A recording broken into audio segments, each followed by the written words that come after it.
Well, welcome back, everybody. I'm glad you guys are joining me today. And then another day, Biden is not well. Biden doesn't seem well. Biden absolutely doesn't act well.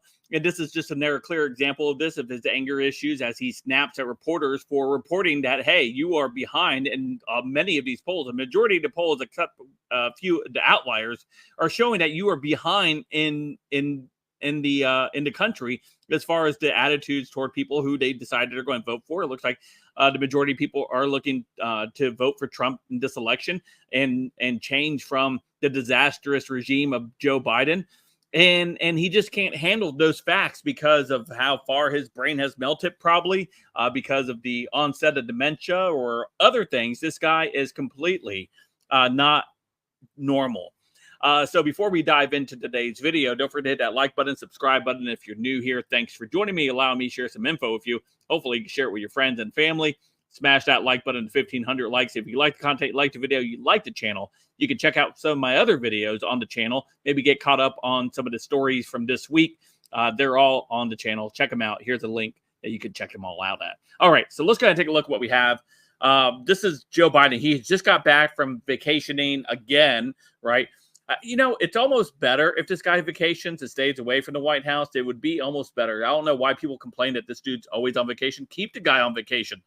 Keep him on vacation. Keep him away from the White House, right?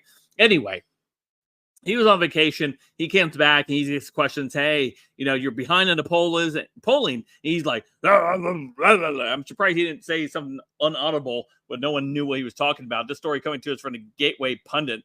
Over here, it says 5 polls you guys don't report. I'm winning. Biden snaps at reporters after returning from a long weekend at Camp David. I'm sure he does have no idea where he was at. Joe Biden, on Tuesday, returned to the White House after spending more than 3 days hiding out at Camp David, the presidential retreat in Cottonkin Mountain Park in Maryland, for another weekend vacation. Biden stopped to chat with reporters at the tarmac at Joint Base Andrews. He suffered from obvious cognitive decline. Reporters asked Biden about his ensemble poll numbers after the New York Times spelled trouble for him. According to the latest poll by the New York Times, Trump is leading Biden by 5 points nationally, the largest lead he has ever held in a Times poll since first running for office back in 2015. The New York Times also found that 97% of Trump's 2020 voters are ready to vote for him again in 2024. The same poll found that only 83% of Biden voters will vote for old Joe this year, and 10% of Biden voters will vote for President Trump.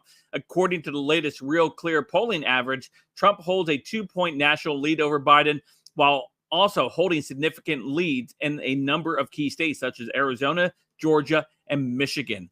Biden snapped at reporters. Let's take a listen to what happened here on this exchange. You guys don't report. I'm winning. 5 in a row. You guys only look at the New York Times. They're a great paper. See that again. I'm going to pause. You guys don't report. I'm winning. 5 in a row. That's not a face of a well man. That's not the face of a man who knows where he's at. That's not a face of a man who knows what century we're actually in. Joe Biden has a serious cognitive decline. And it does look like they're going to run him all the way through. He is not going to be pulled. They're going to run him all the way through to the very, very end. Reports have come out the same Michelle Obama will not be running for president in 2024. Has not ruled out other years, but she is definitely not running this year. So therefore, there is no really alternative for them to run. It will be Joe Biden and Kamala Harris once again going up against Trump and whoever he names as his vice president nominee. So we'll see how all this turns out. But yeah, definitely there's something wrong with Joe. Let me know what you guys think in the comments down below. Of course, you guys can follow me on all my social media, all linked in the description down below. Don't forget to hit that like and subscribe button. And until next time, I'll see you guys later. Have a great day.